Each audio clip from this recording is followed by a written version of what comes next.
Speaking of jokes and April Fools, what's the last movie we have? Yeah, so last up for today is April Fool's Day from 1986, which is about a whole bunch of college students who stay at a friend's remote island mansion where they begin to fall victim to a murderer over the April Fool's Day weekend. And I won't go too much more into what happens because if I do, it probably spoils a lot of this movie. And I think this movie is quite infamous for being, well, there's certain twists in the movie, especially towards the end, where I think the movie has divided its audience. Some people are like, oh, that's great, what a great twist. And then there's some people who just feel gypped because, well, look, if I told you why, that might spoil it. But for me personally, the twist, I'm actually kind of on the fence about. I don't really care one way or the other about it too much. Now, this movie, I saw it for the first time. I can't recall exactly when, probably 15 years ago, something like that, mid 2000s. I definitely don't recall seeing it back, in the 90s or anything like that on VHS. So this was my second time watching it, I believe. The first time I watched it, I don't even know if I finished it the first time I watched it. But this time, yeah, watched it through. I had an alright time with it. And yeah, it just... Man, it's so hard to review this without trying to give something away. Maybe I'll let you speak on it a little bit, and maybe that will help inspire some of my thoughts. Well, I'm not much of the inspiring guy, but I appreciate it. So, April Fool's Day is one of those movies that I have enjoyed since I first saw it, and I've enjoyed it many times since. I've probably seen the movie like 6, maybe 7 times now. I always get a kick out of it. I love the multiple character interactions because you have a bunch of characters on this island, and some of them are just so goofy. But I don't know, I just watching it, even though in like the long scenes when nothing horror happens, just seeing these characters interact, I just have a fun time with it. It helps one of them is Amy Steele, who was also the final girl in Friday the 13th Part 2, so it's nice to see her here. It's somewhat light on violence, and there are some reasons for that. But, you do get some suspenseful scenes. There's a scene where these guys are making love in a boathouse type thing, and this corpse floats by. That's sort of creepy. Toward the end of the movie, it's like a, rainstorm going on. It's a dark night. They're just, in this house, and they keep finding bodies. So it has, other things that you would expect from an 80s slasher. Now, by this point, this is 1986, they were getting, it's a bit far removed from the, slasher hits of the early 80s. So, I'm just happy this one had a decently authentic feel, at least to me, to the early 80s movies, things like Happy Birthday to Me, and some of the slashers of the beginning of the decade that were really good. So, I've always enjoyed this one. I can't foresee a situation in which I don't enjoy this one. I enjoy most of the characters. I just think it's a fun movie. Ditto. No, I don't. Look, I'm sure you enjoy it more than I did. I think this is a movie I'm going to have to see so many more times before I really can explain how I genuinely feel about it. But for the time being, look, I had a okay to decent time watching it this time. I think knowing how it ends, I don't know how that's going to affect my future viewings though, because like when I first watched it, like I said, I can't recall if I actually ever finished watching the movie. So, and if you talk to people on the internet who talk about this movie, you know that even though they might not explain exactly what happens, there's like this twist or twists at the end that some people applaud it for and some people dislike it for. So when I watched it again, I didn't exactly recall what that twist was or what happened. So as it got towards the end, I was just before it happened, I kind of guessed what was going to happen. So and now that I've seen it, I don't know if that's going to affect watching all the earlier scenes again the next time, because I was thinking like they did eventually explain this in at the end, but as soon as you find out, oh, spoiler alert, if you haven't seen it and you don't want it spoiled, maybe mute the next 30 seconds.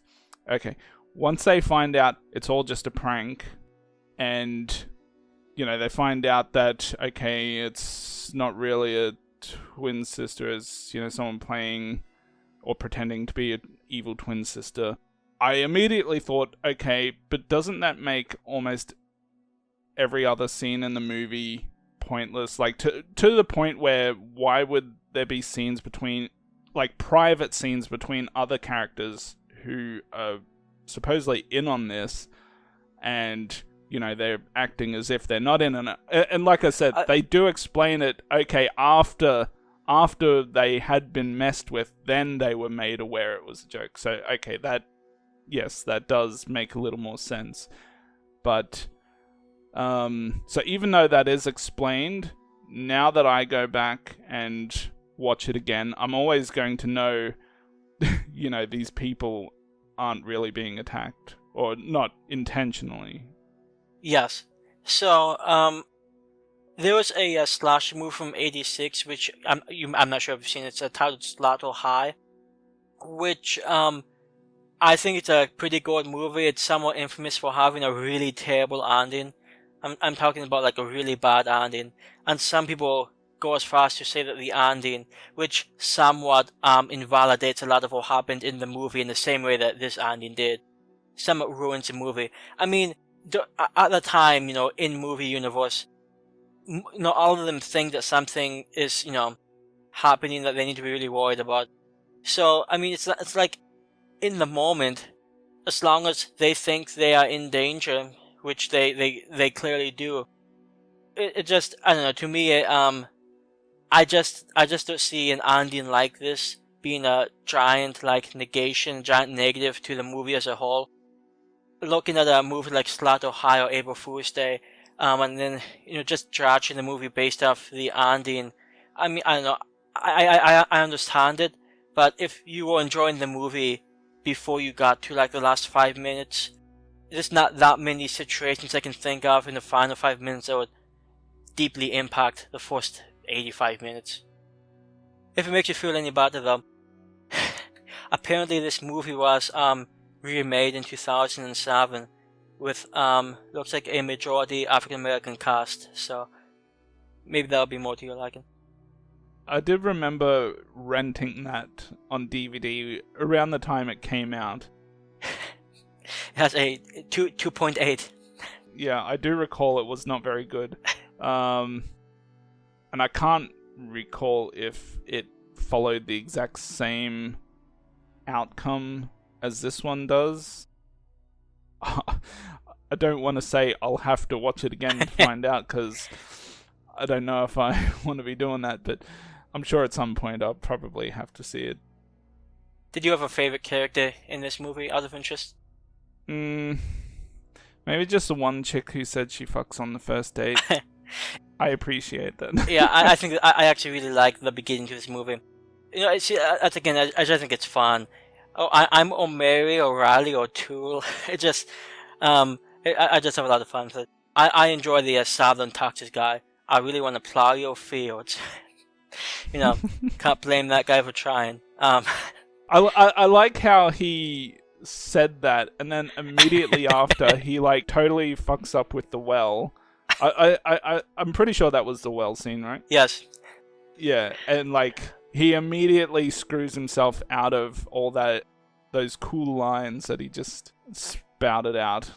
He's starting to get into her pants, and then immediately he like fucks everything up and drops the bucket. Then yeah, and then kind of acts like a little bit of a pussy because he won't go down to go get it. Yeah, well, that's business people for you. Actually, another thing I like about this movie is that sort of it's a bit of a what am I looking for? A montage of all these like pranks happening.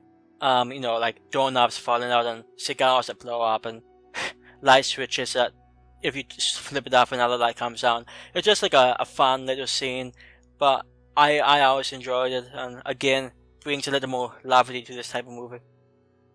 So, April Fool's Day is generally, I feel like it's generally decently well liked.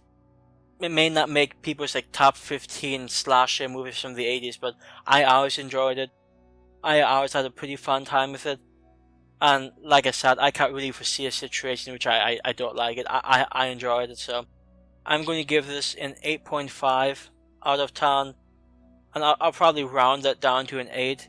But it is a slasher movie from the 80s I always enjoy, so hopefully you do too, because my taste is superior. Yeah, I'm going to give it a 7 for now. Look, I had a decent time with it, and like I said, I'm going to have to watch this probably a couple more times before I truly know how I feel about it. But, yep, there was enough fun in here to keep it entertaining, I thought. And, like I said, the twists at the end, I didn't so much mind those.